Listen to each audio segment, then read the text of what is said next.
¿Qué pedo, pinches perros del mal? Espero que se encuentren bien. Pues bueno, yo estamos aquí otra vez con fucking Verlo, el proceso de la comunicación. Sí, ¿no? Pues bueno, lo que escuchan de fondo es mi fucking ventilador, porque la neta ayer grabé sin aire y me cagué de una manera horrible. Estaba ojete. Pero bueno, ¿se acuerdan que hace como una semana y media, no sé, les dije que iba a leer este capítulo? Pues bueno, es un capítulo que dura como 10 páginas y la letra está en tamaño 0.2.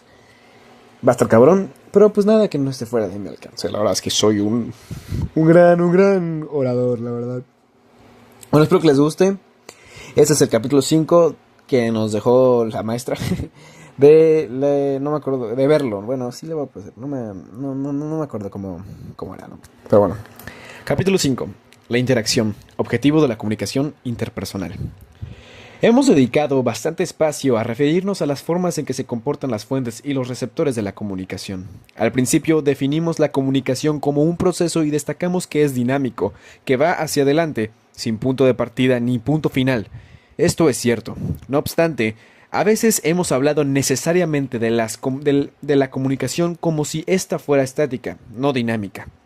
Esto no ha sido intencional, pero es imposible evitarlo al hablar de la comunicación, cuando la tratamos separadamente para ver cómo funciona.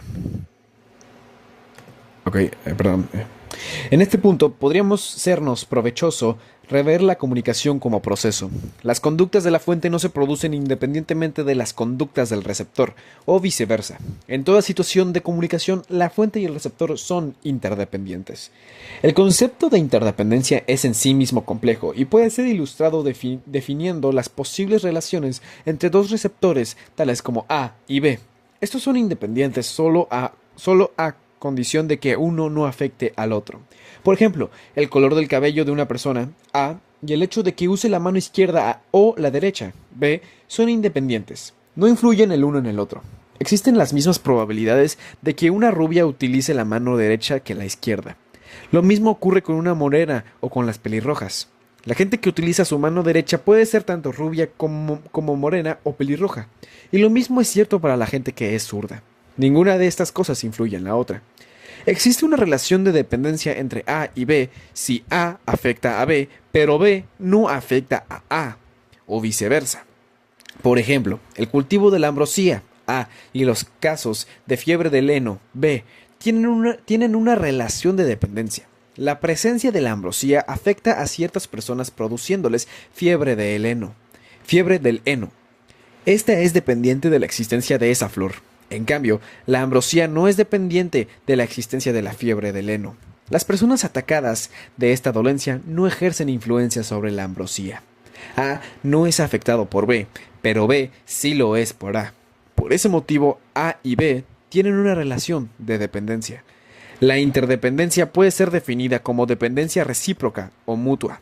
Si A afecta a B y B a A, entonces A y B son interdependientes. Por ejemplo, en los Estados Unidos, el granjero y el almacenero son interdependientes.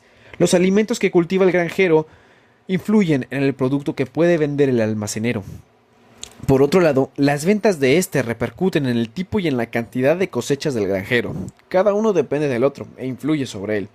Existen niveles variables de interdependencia entre conceptos o acontecimientos. La mayor interdependencia se halla en los conceptos que hemos designado como diádicos.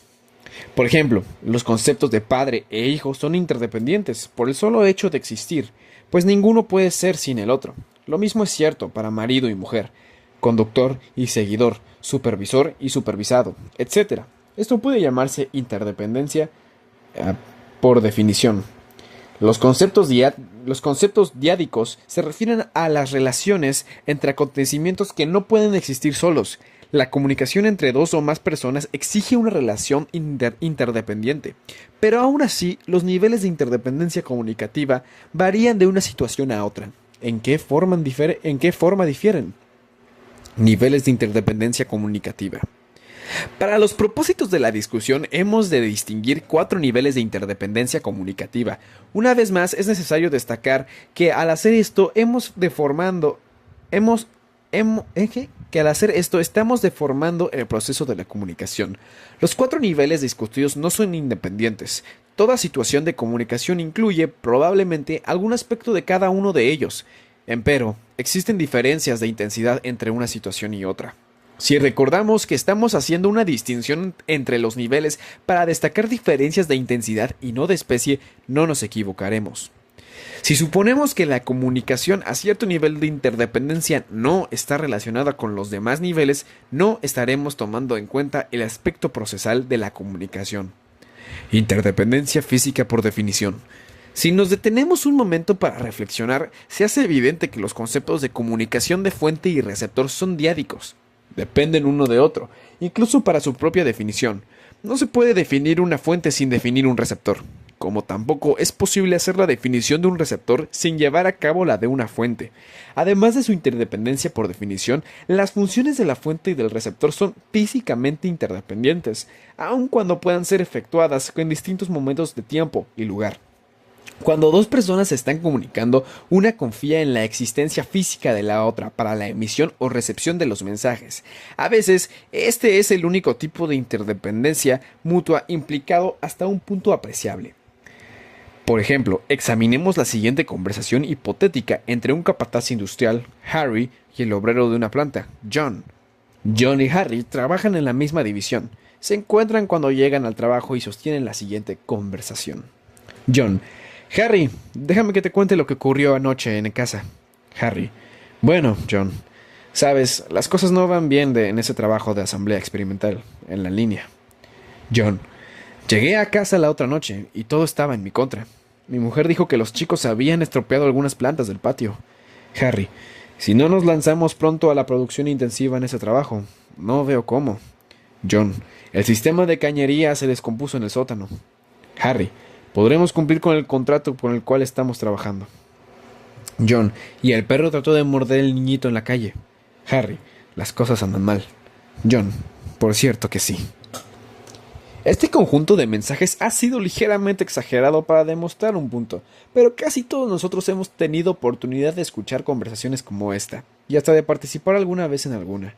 John y Harry eran interdependientes. Sin la presencia del otro, ninguno de los dos hubiera encodificado los mensajes que encodificó. No obstante, su función principal era servir de receptores para los mensajes del otro. El tipo de interdependencia destacado en esta clase de situación es meramente físico por definición. Los 2 comunicadores ni siquiera reaccionaban ante el mensaje del otro, tan solo esperaban su turno para encodificar.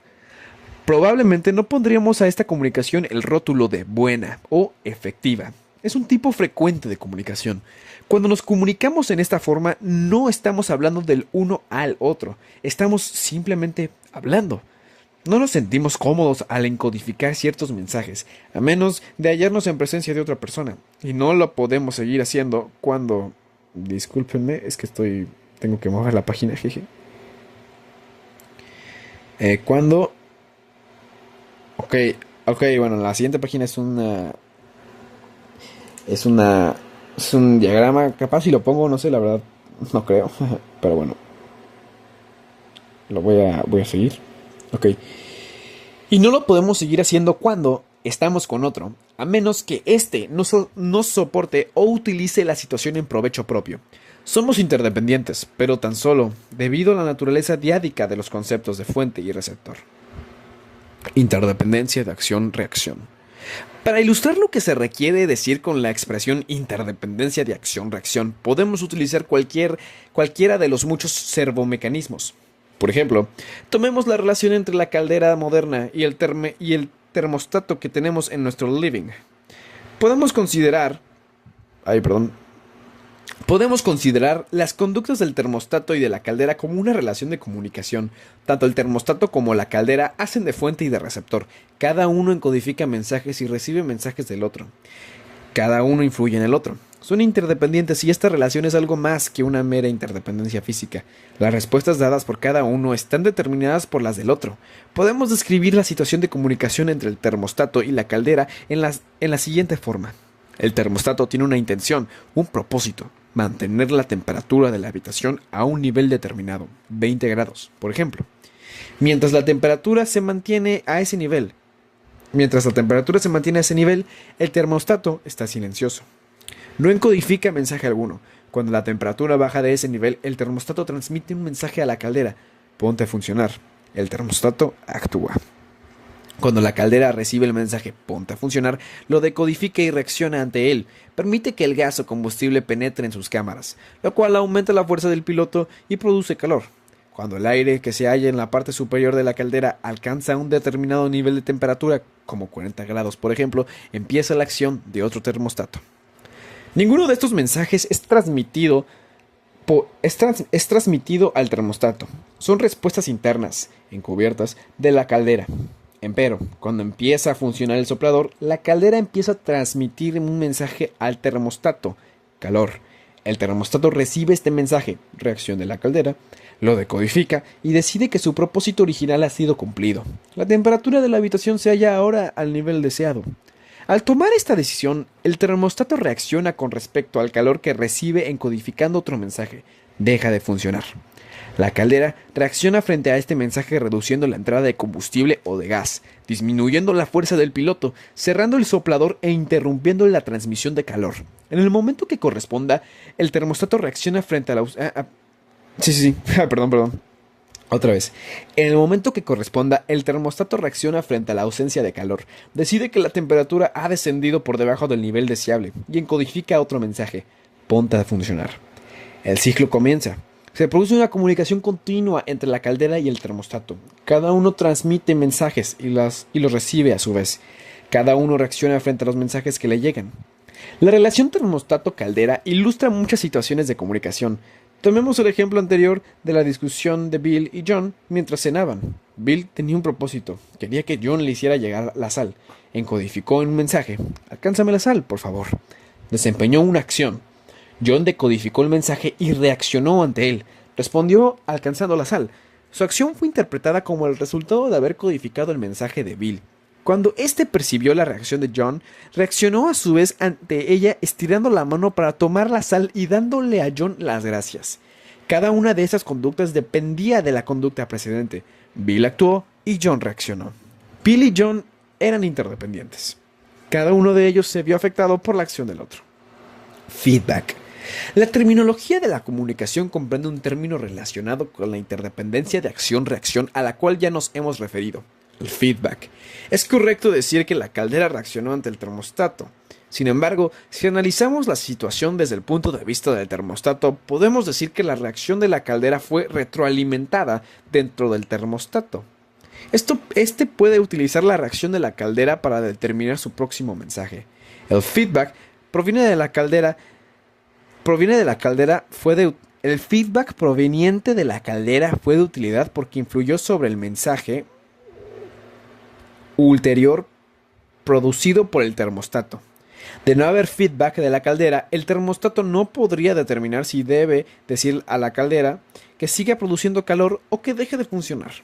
El termostato necesitaba feedback para cerciorarse de la eficacia de su comunicación, de si esto estaba teniendo el efecto deseado. El término feedback denomina un aspecto especial de la reacción del receptor. Designa el uso de esta reacción que puede hacer la fuente para determinar su propio éxito. Por ejemplo, cuando Bill pidió a John que le hiciera llegar la sal, podía observar a John para ver si éste cumplía su solicitud. La respuesta de John le era útil a Bill como feedback. Le hizo saber si había tenido éxito en el cumplimiento de su objetivo. Si John no le hubiera entregado la sal, Bill podría habérsela pedido de nuevo. Si la caldera no se hubiese puesto en funcionamiento, el termostato habría repetido su mensaje.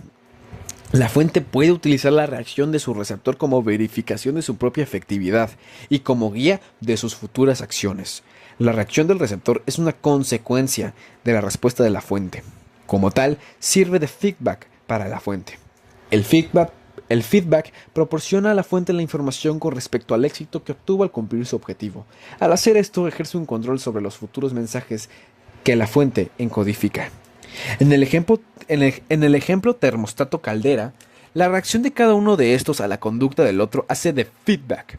Sin embargo, estas reacciones tan solo pueden utilizarse en forma limitada. El termostato puede repetir su mensaje de funciona o deja de funcionar y la caldera el de calor o falta de calor.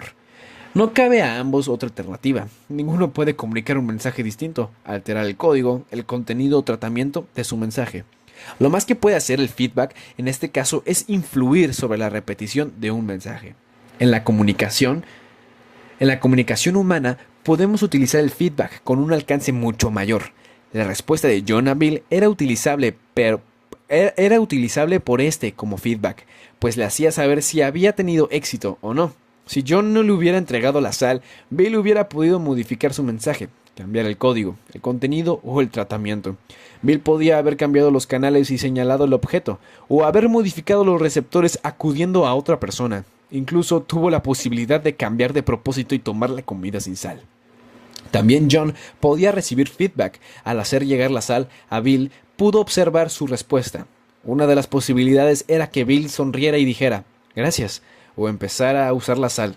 Otra de las situaciones posibles es que Bill frunciera el entrecejo y, confuso al parecer, dijera «¿para qué es esto?». Todas estas respuestas podrían ser utilizadas por John como feedback. Una de las consecuencias de una respuesta en la comunicación es que sirve de feedback tanto para la fuente como para el receptor.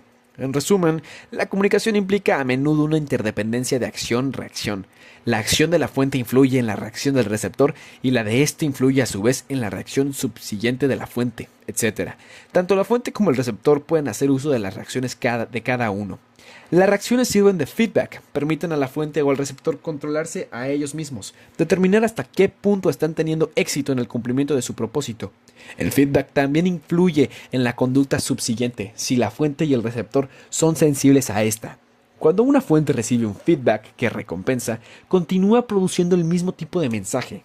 Cuando recibe un feedback que no recompensa, cambiará eventualmente su mensaje. Al responder a un mensaje, el receptor ejerce control sobre la fuente. El tipo de feedback que proporciona determina en parte el próximo conjunto de conductas de la fuente. Oradores y auditorios, actores y aficionados al teatro, fuentes y receptores pueden ser generalmente interdependientes a través de los efectos mutuos de reacciones en el otro. Por ejemplo, supongamos que usted va a pronunciar un discurso. A cierta altura de hace un chiste. Se supone que el auditorio tiene que reírse. Si se ríe, esto puede servirle de feedback. Esta reacción le indica que tuvo éxito, que puede proseguir, que sus mensajes están surtiendo efecto. Supongamos, en cambio, que el auditorio no se ría, que permanezca silencioso. Eso también sirve de feedback, pues le indica que no está consiguiendo lo que desea, que sus mensajes no se ven coronados por el éxito. Podría entonces cambiar de chistes o dejar de contarlos. El auditorio ejerce un control sobre sus futuros mensajes por medio de sus respuestas. Estas llegan a usted, que depende del auditorio en el que se refiere al feedback. Al mismo tiempo, los oyentes dependen también del feedback. Si hay una persona que no se ríe de sus chistes y todas las demás lo hacen, estas respuestas llegan al receptor que no se ríe. Comienza a dudar de su sentido del humor y con frecuencia empieza a reírse de los siguientes chistes, le hagan gracia o no. Eventualmente hasta pueden llegar a llamarle la atención por su comicidad.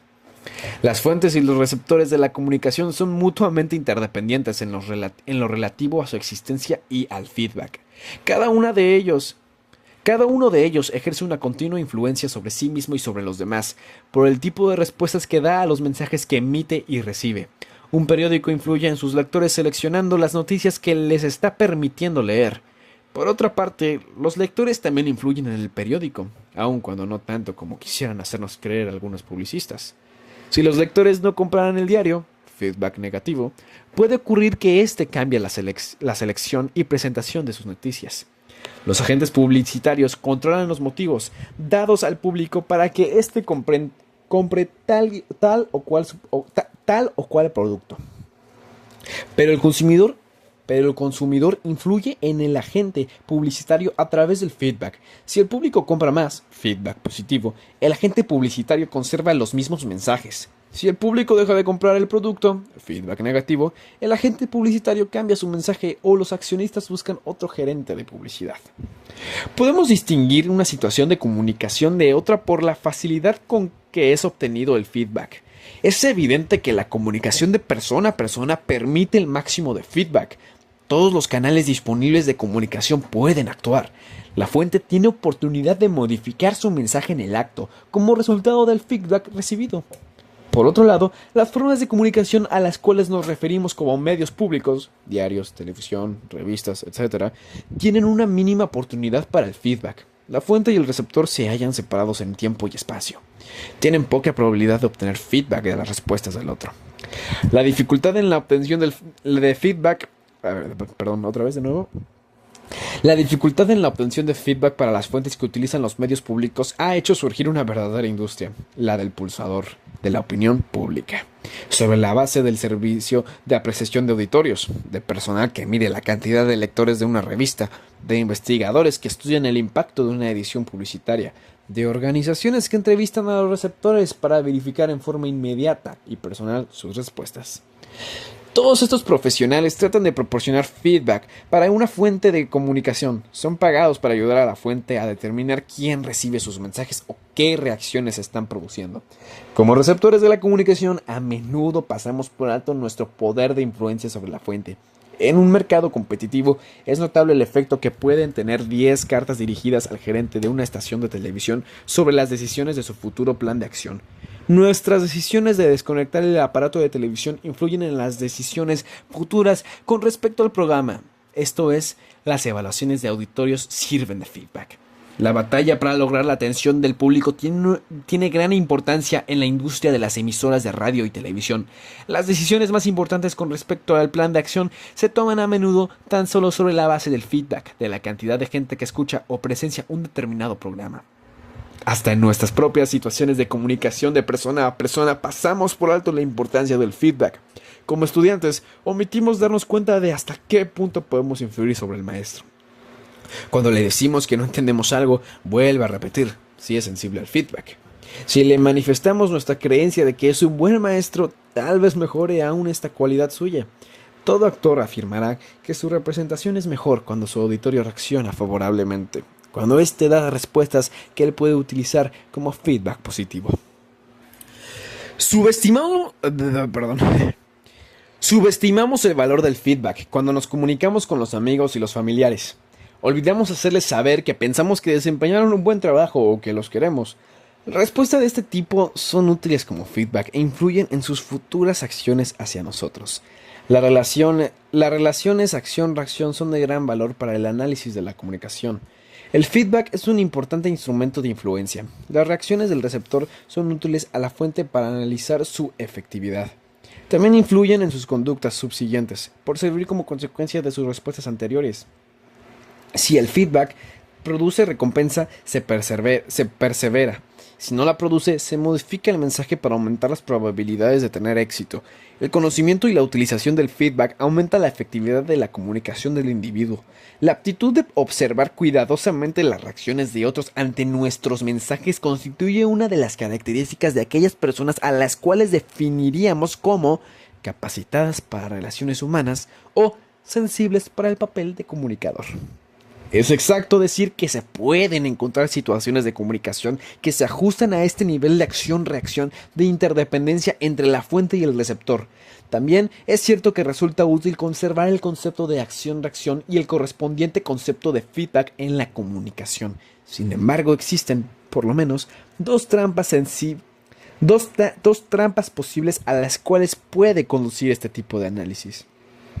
En primer lugar, el concepto de feedback es utilizado generalmente... voy a repetir eso porque se escuchó muy mal. Ok. En primer lugar, el concepto de feedback es utilizado generalmente para reflejar la orientación de una fuente hacia la comunicación y no la orientación o proceso orientador de un receptor. Cuando hablamos de las respuestas del receptor como feedback para la fuente, estamos observando situaciones de comunicación desde el punto de vista de dicha fuente. Estamos percibiendo a través de sus ojos y no como un observador externo. Existen niveles de interdependencia más elevados que la acción-reacción, tal cual habremos de demostrarlo más adelante. No es necesario considerar la relación fuente-receptor como si tuviera un sentido único. Sin embargo, el concepto de feedback recalca la dirección única a expensas de un análisis sobre una base con dos direcciones. Cuando la gente aprende lo relativo al feedback, se inclina a orientarse hacia la comunicación desde el punto de vista de la fuente. Hablamos de llevar feedback a la fuente o de utilizar la conducta del receptor como feedback para la fuente. El término feedback implica un punto de vista. Hemos dicho que un individuo da una respuesta, desempeña un acto. Su respuesta es percibida por un segundo individuo que responde a ella.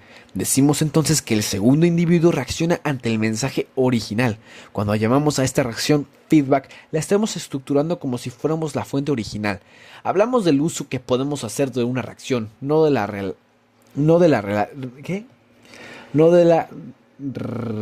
reacción en sí. Okay.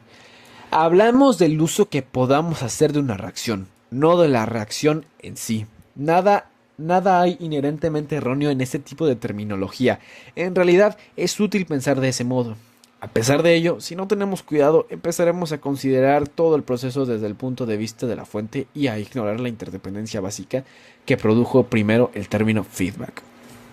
La segunda trampa en el uso del concepto de acción-reacción concierne a nuestra continua referencia a la comunicación como proceso. Los términos acción y reacción niegan el concepto de proceso, implican que existe un principio de comunicación, el acto, un segundo acontecimiento en la comunicación, un segundo acontecimiento en la comunicación, reacción, y acontecimientos subsiguientes, etc., con un final. Presuponen una interdependencia de acontecimientos dentro de la secuencia, pero no el tipo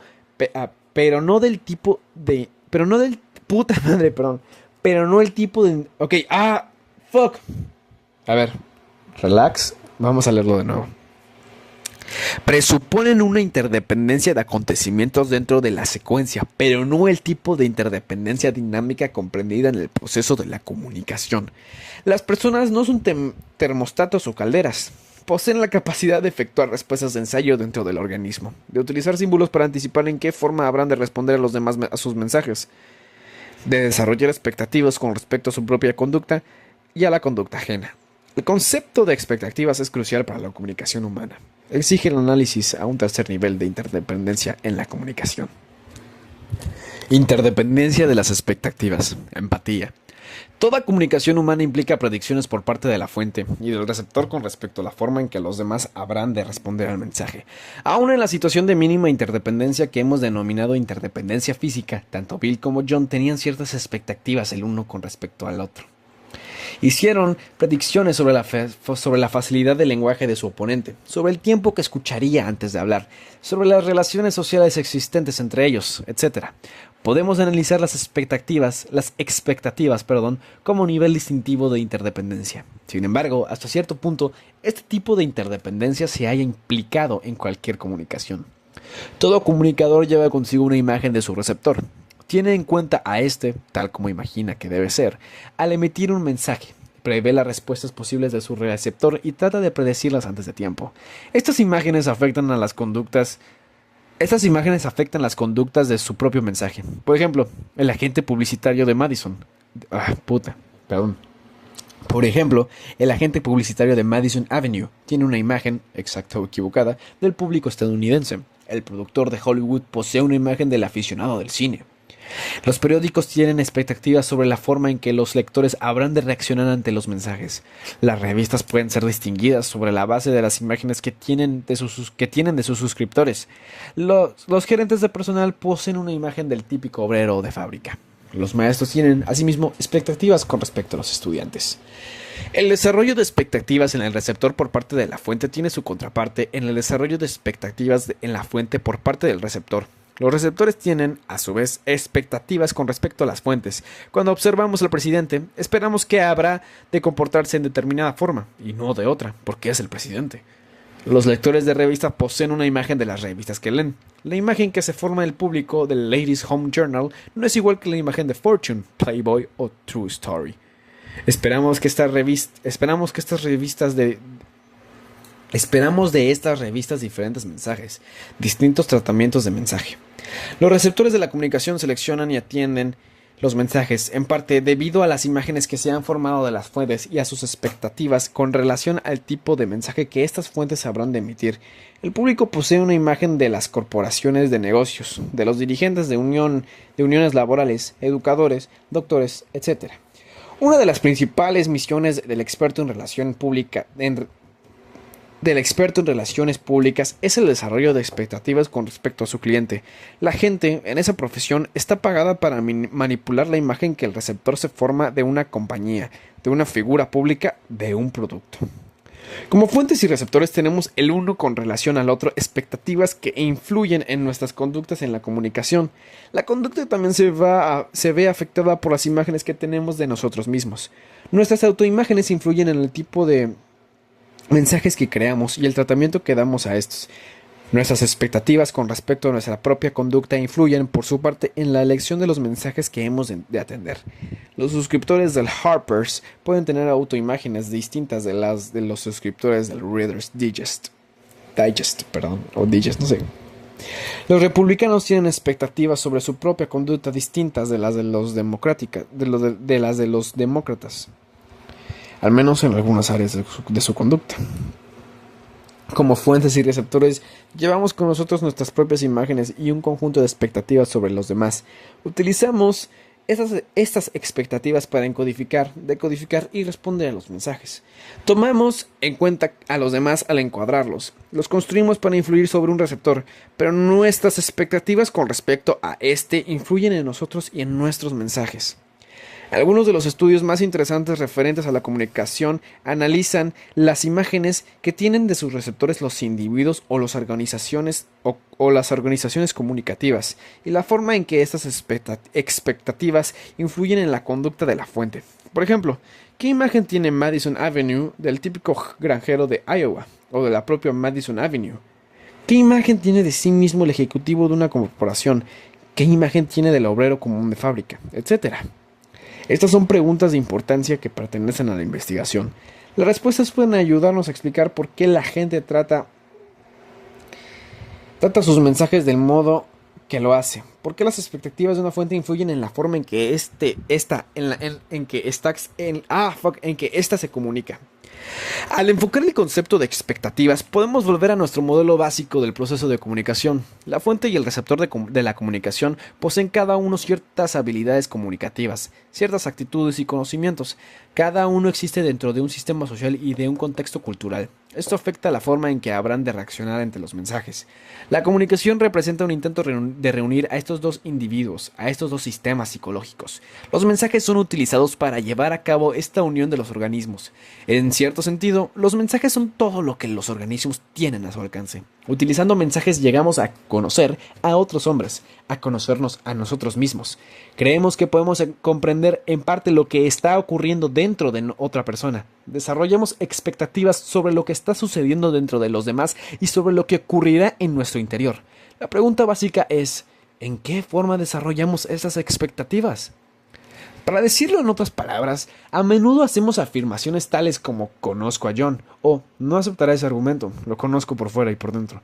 ¿En qué forma llegamos a conocer a los demás por fuera y por dentro? ¿Cómo llegamos a conocernos nosotros mismos?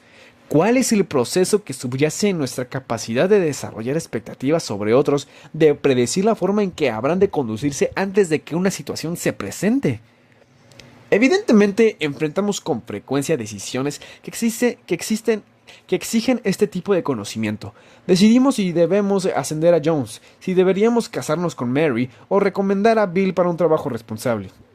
Cuando tomamos esta clase de decisiones, lo hacemos basándonos en la suposición de que conocemos a Jones, a Mary o a Bill. Tomamos decisiones que implican que entendemos a la gente, que podemos predecir en qué forma se habrán de conducir. Se habrán de conducir, sí, perdón. Cuando afirmamos que conocemos a alguien, queremos decir algo más que reconocerlo físicamente al verlo. Queremos decir que podemos predecir acertadamente que creerá ciertas cosas y no otras, que se conducirá en cierta forma y no en otra, que reaccionará de determinada manera y solo así. Cuando expresamos que conocemos a alguien, incluyéndonos a nosotros mismos, estamos diciendo que entendemos la forma en que ese alguien actúa como entidad psicológica, como una persona con pensamientos, sentimientos, emociones, etc. Al hacer estas predicciones, tenemos las conductas físicas como datos básicos. Cada uno de nosotros percibe la forma en que se conducen los demás. Podemos observar estas conductas, son manifiestas, públicas. Las expectativas presuponen algo más que esto, implican las conductas privadas del hombre, sus respuestas encubiertas, sus estados internos, sus creencias, sus intenciones.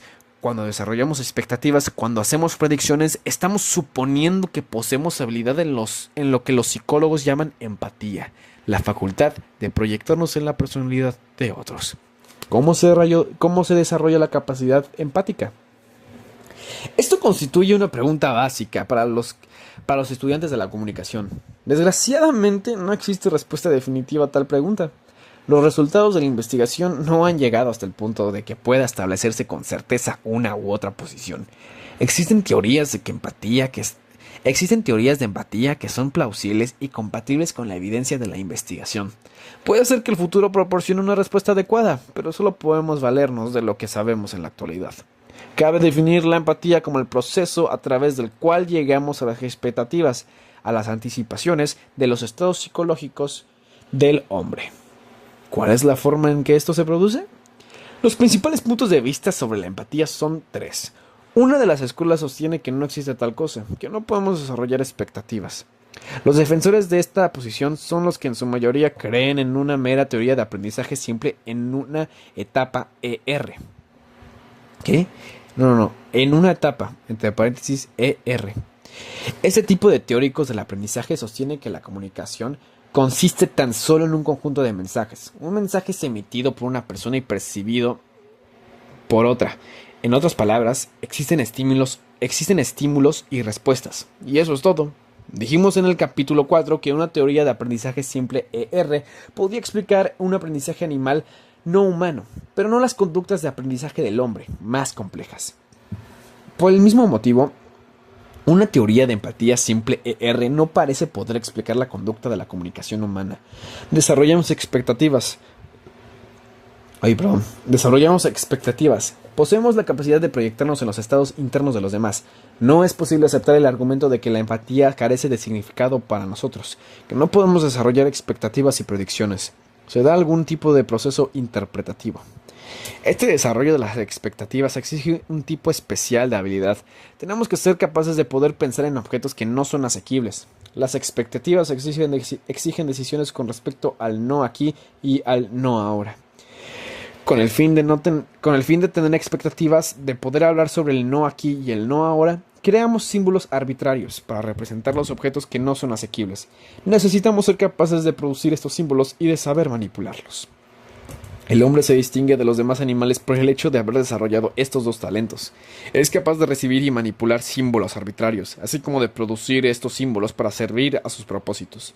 Y por eso puede representar lo inasequible, el no aquí y el no ahora.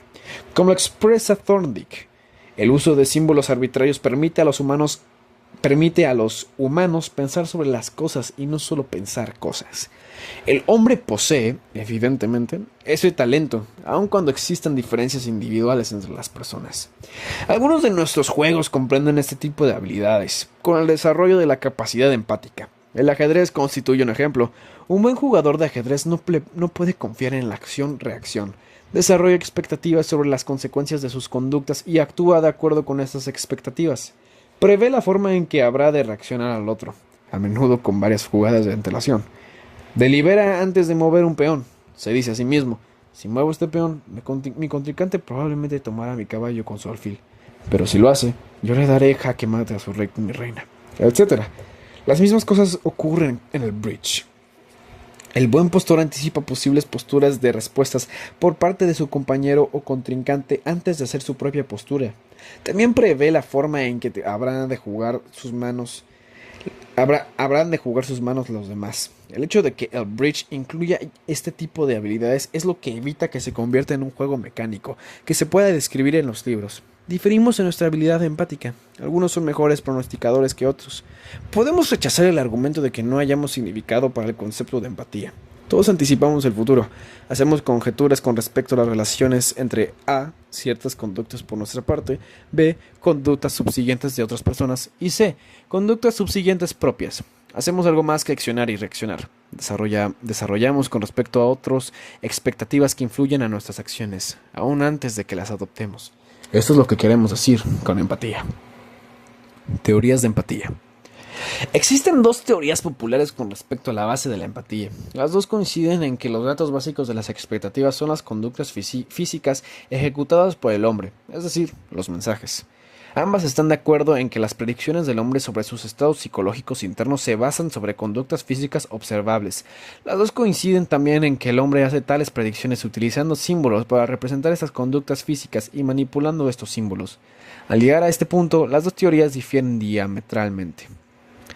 Será mejor discutirlas por separado. Teoría de la empatía basada sobre la inferencia. Esta teoría se halla psicológicamente orientada. Sostiene que el hombre puede observar su propia conducta física directamente y relacionarla de manera simbólica con sus propios estados psicológicos internos. Sentimientos, pensamientos, emociones, etc.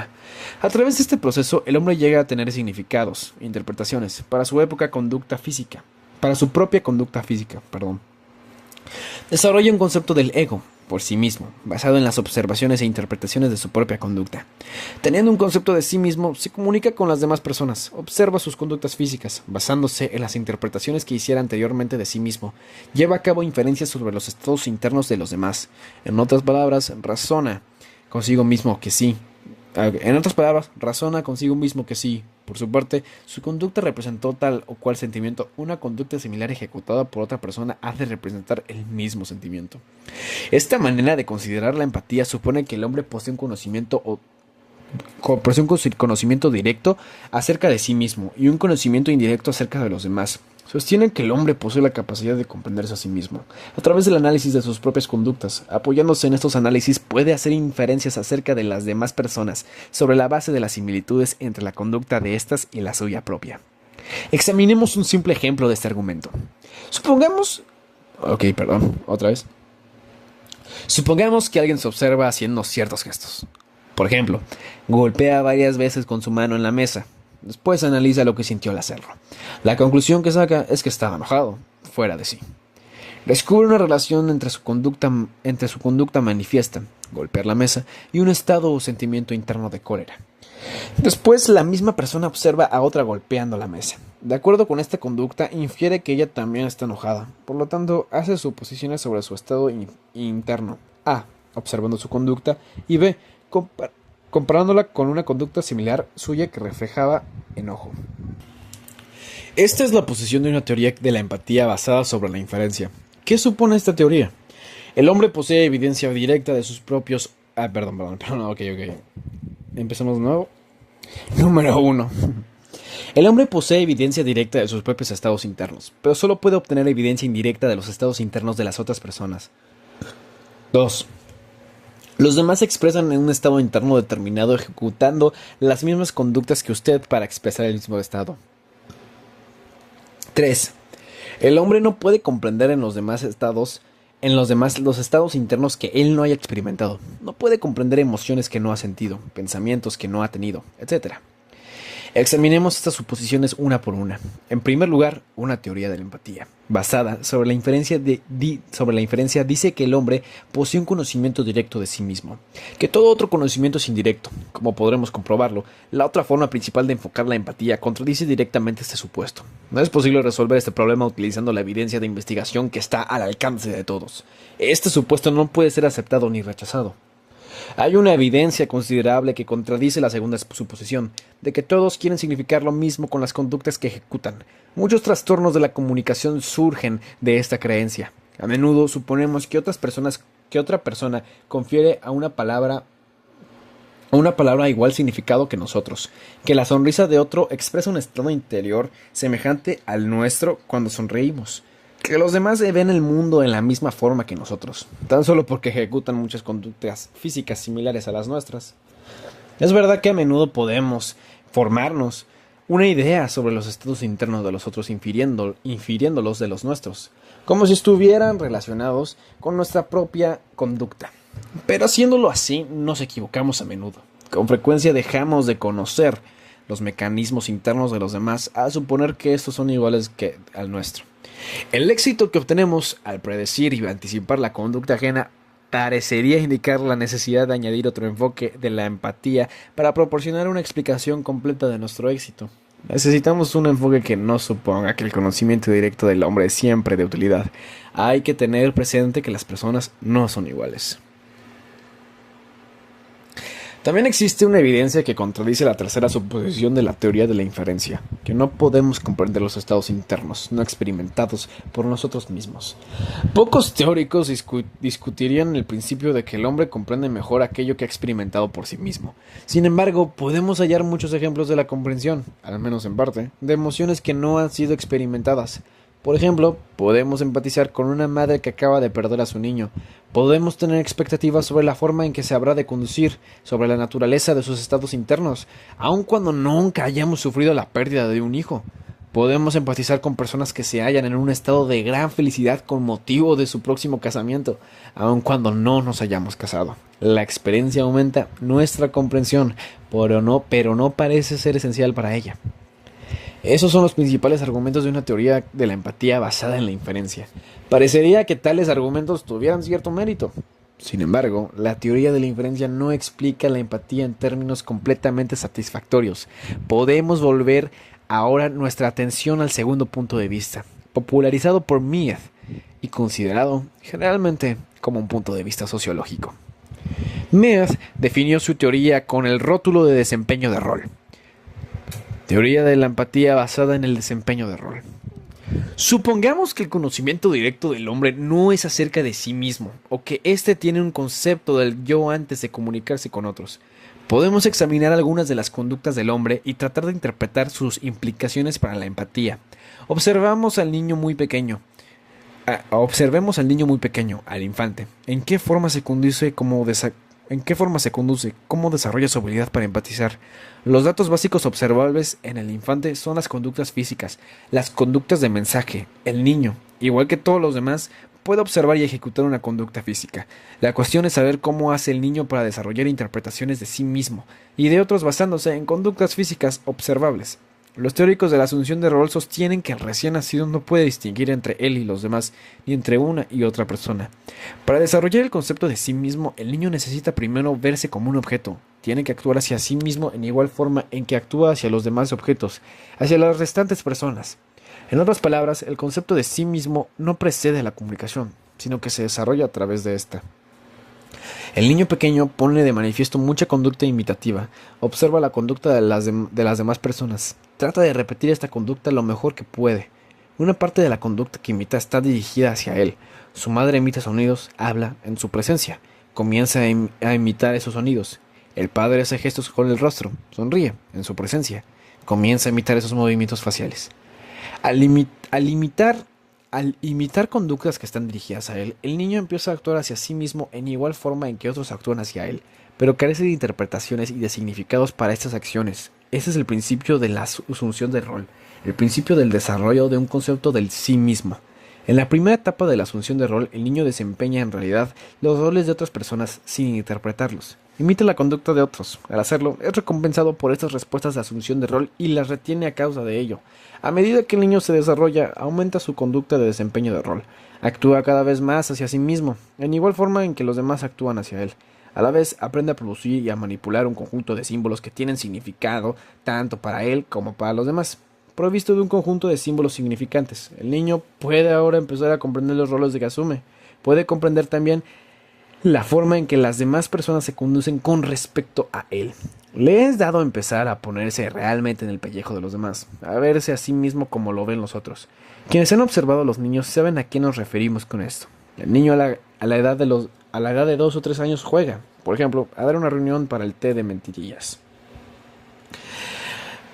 Durante esta reunión se reprende a sí mismo. Emite mensajes tales como: Todd, no tienes que hacer eso, o te mandaré a la cama. O: no, Sandy, esa no es manera de sentarse a la mesa. Cuando el niño se conduce así es porque se considera como un objeto de conducta, como un objeto externo.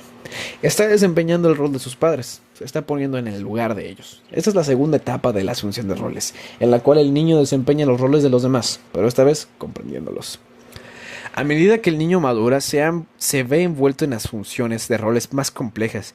Comienza a tomar parte en juegos con varias personas. Al hacerlo, el niño tiene que asumir un gran número de roles al mismo tiempo. el juego del escondite ha de ponerse en el lugar de la persona a quien le tocó y tiene que asumir simultáneamente los roles de todos los demás niños que se están escondiendo. Pero resulta imposible desempeñar físicamente todos estos roles. El niño no es capaz de imitar todas las conductas descritas. Puede, sin embargo, a través de la utilización de símbolos, hipotetizar lo que se siente al conducirse como los demás niños. Infiere sus roles, los desempeña en su propia mente, en lugar de desempeñarlos físicamente. Esta es la tercera etapa de la asunción de un rol, en la cual el niño comienza a colocarse simbólicamente en el lugar de otros en vez de hacerlo físicamente. Al ponerse en el lugar de los demás niños, el niño desarrolla expectativas sobre su propia conducta, sobre lo que se espera de él en esta situación. Se conduce entonces de acuerdo con sus expectativas, como quedará determinado al asumir el rol de los otros. Si se desempeñó en forma satisfactoria al asumir el rol, su conducta se ajusta a las expectativas de los otros, y estos lo recompensan, lo dejan jugar y lo quieren. Si, por el contrario, no asumió el rol como debía, su conducta no se ajustará a las expectativas de los demás niños y no lo recompensarán. Se verá rechazado y castigado. A medida que el niño sigue participando en la actividad de grupo, asume el rol de muchas otras personas. Al hacer esto se considera como receptor, como un objeto de conducta. Gradualmente comienza a generalizar los roles de los otros. Empieza a tener un concepto general de la forma en que se conducen los otros, de cómo interpretan y de cómo actúan con respecto a él. Esto podemos llamarlo el concepto del otro generalizado. El otro generalizado es un rol abstracto que es asumido, la síntesis de lo aprendido por un individuo referente a lo que es general o común en los roles individuales de las demás personas de su grupo. Cada uno de nosotros desarrolla un concepto del otro generalizado, basándose en nuestras experiencias en un medio social específico y en los roles sucesivos de los demás que hemos asumido. El otro generalizado nos proporciona un conjunto de expectativas en cuanto a la manera en que habremos de conducirnos. Este es el significado que asignamos al concepto del sí mismo. Nuestro concepto de nosotros mismos está constituido por el conjunto de expectativas que tenemos sobre cómo debemos conducirnos en una situación determinada. ¿En qué forma desarrollamos un concepto de nosotros mismos? Por medio de la comunicación, asumiendo el rol de los demás, actuando hacia nosotros mismos como hacia un objeto de comunicación, por medio del desarrollo de un otro generalizado. La teoría de la inferencia supone un concepto del sí mismo y sugiere que empaticemos al utilizar el concepto de sí mismo para hacer inferencias sobre los estados internos de los demás. La teoría de la inferencia sugiere que el concepto de sí mismo determina la forma en que empatizamos. La teoría de la asunción de roles sostiene lo contrario. Sugiere que el concepto del sí mismo no determina empatía, más bien que la comunicación produce el concepto del sí mismo y que el desempeño de un rol permite la empatía. Ambas teorías confieren gran importancia a la naturaleza del lenguaje, a los símbolos significantes en el proceso de la empatía y en el desarrollo de un concepto del sí mismo. ¿Cuál de estas dos teorías debemos creer? ¿En qué forma empatiza el hombre? Al llegar a este punto debemos adoptar la posición de que el hombre utiliza ambos enfoques para la empatía. Podemos aducir que el primer enfoque el hombre lo hace a través del desempeño de rol. Cada uno de nosotros asume los roles de los demás. Cada uno de nosotros desempeñó el rol. Cada uno... ¿Cómo me perdí? Cada uno de nosotros asume los roles de los demás. Cada uno de nosotros desarrolla un concepto del otro generalizado. La forma en que nos vemos a nosotros mismos. Ay, güey, espérate. No mames. Ok. Perdón. A nosotros mismos. Perdón. Es que es la pinche página. Ok. Ay. Ahí. A nosotros mismos, nuestra definición de nosotros mismos están determinadas por el concepto que tenemos del otro generalizado, del contexto social en el cual existimos, de las expectativas que percibimos en nosotros con respecto a nuestras propias conductas. A medida que nos desarrollamos y que maduramos, construimos un concepto del sí mismo, luego obramos de acuerdo con él, comenzamos a hacer inferencias sobre los demás basándonos en este concepto. Disminuimos el uso que hacemos de la asunción de rol y aumentamos, en cambio, el uso de inferencias. Presuponemos que los demás son iguales a nosotros y que sus conductas reflejan estados internos iguales a los nuestros. Seguimos haciendo esto hasta que ya no hayamos recompensa. Cuando empatizamos haciendo inferencias y no somos recompensados, nos quedan tan solo dos cosas por hacer. O bien deformar las conductas que percibimos de los demás y hacerlas corresponder a nuestras expectativas, o bien volver a echar una mirada a las imágenes que tenemos de nosotros mismos. Volver a definir el sí mismo. Retornar a la asunción del rol.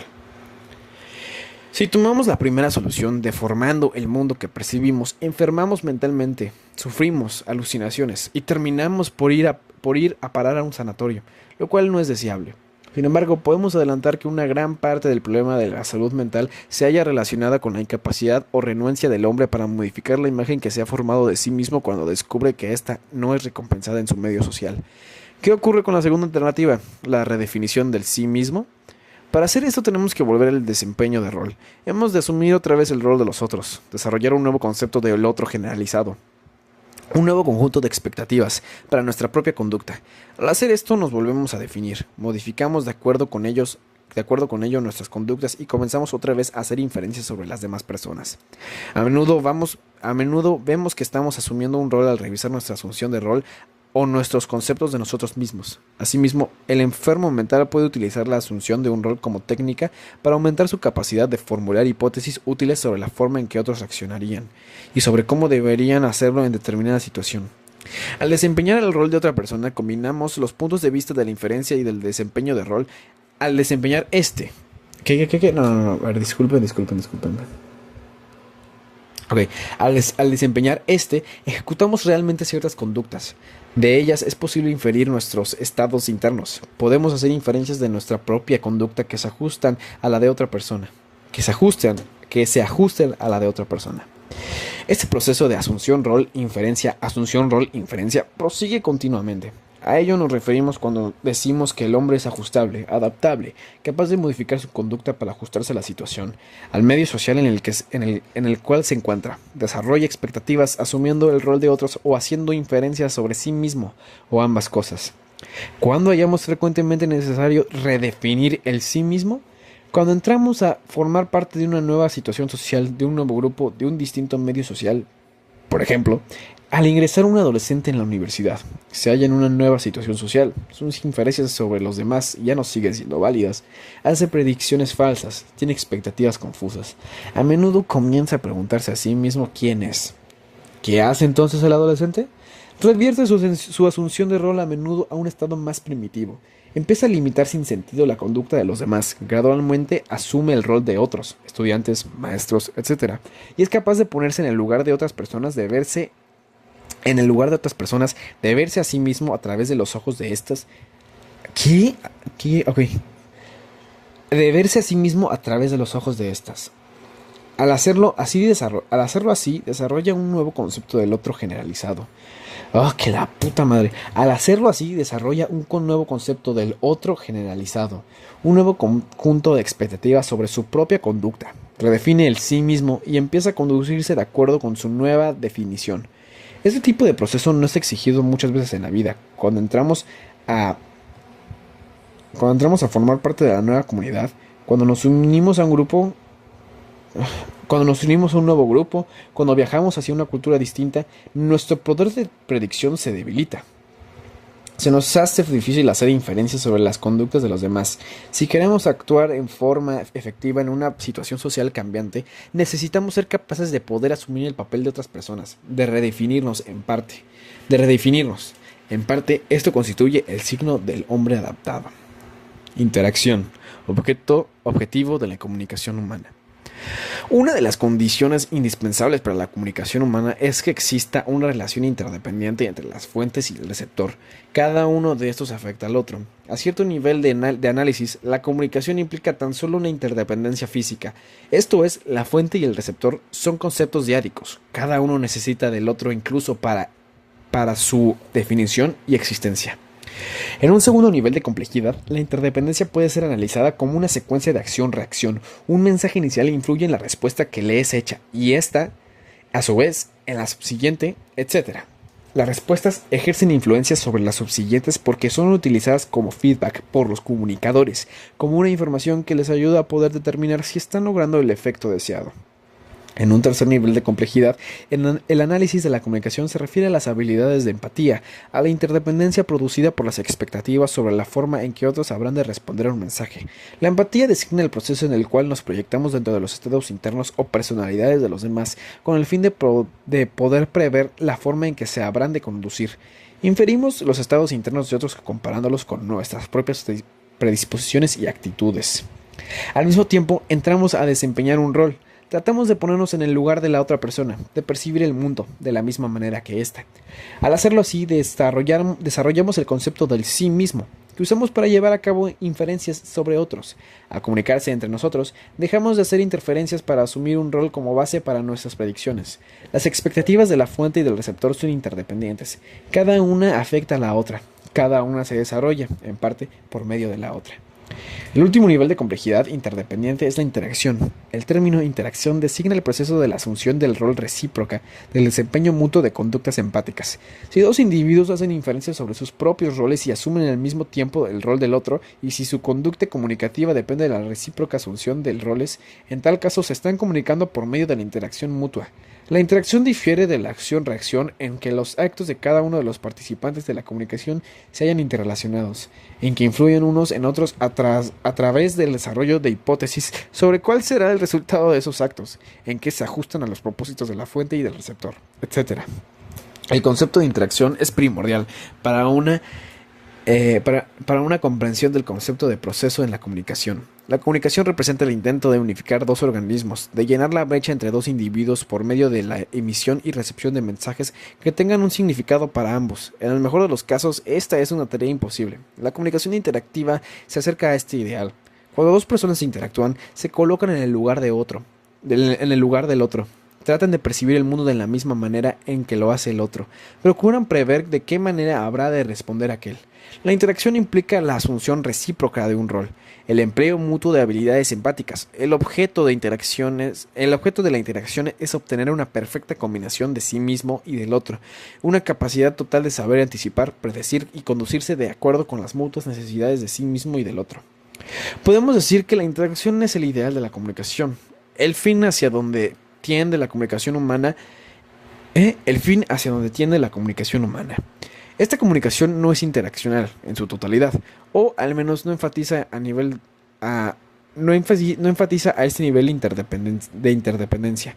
Como podremos comprobar en el próximo capítulo, una parte importante de nuestra conducta social se compone de intentos pendientes a encontrar tendientes a encontrar sustitutos para la interacción y bases que consuman menor energía para la comunicación. Podemos comunicarnos sin llegar a un punto apreciable de interacción. Sin embargo, mientras no hallemos en una situación interaccional nuestra efectividad, nuestra capacidad de afectar y ser afectados por los demás aumentará. A medida que la interacción crece, las expectativas se hacen perfectamente interdependientes.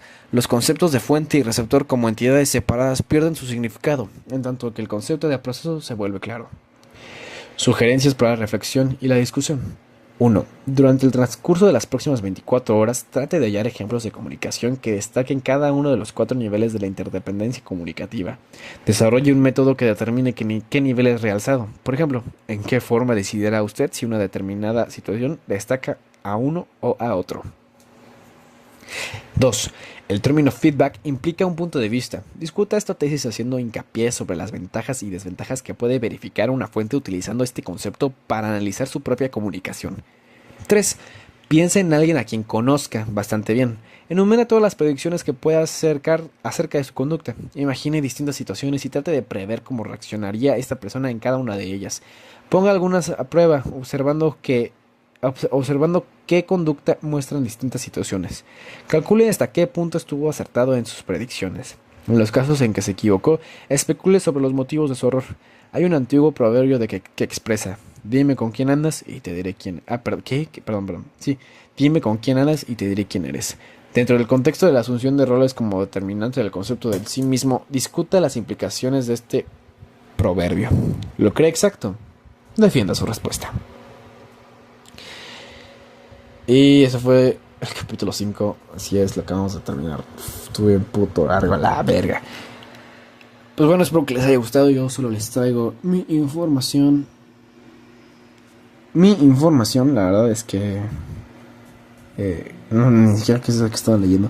Pues espero que les haya gustado lo que les leí. Fue bastante tiempo. Pues nada, nos veremos en el próximo video. Y pues perdón, pero la verdad es que sí, 1 hora seguida leyendo está cabrón, Pero yo no me muevo más. Espero que les haya gustado. Espero que se lo hayan pasado chido, chévere. Pues nada, los quiero. Cuídense. Buenas noches, días o tardes. No sé dónde estén, de dónde me estén escuchando. Denle like, comenten algo. O no sé, pues yo ya me voy a...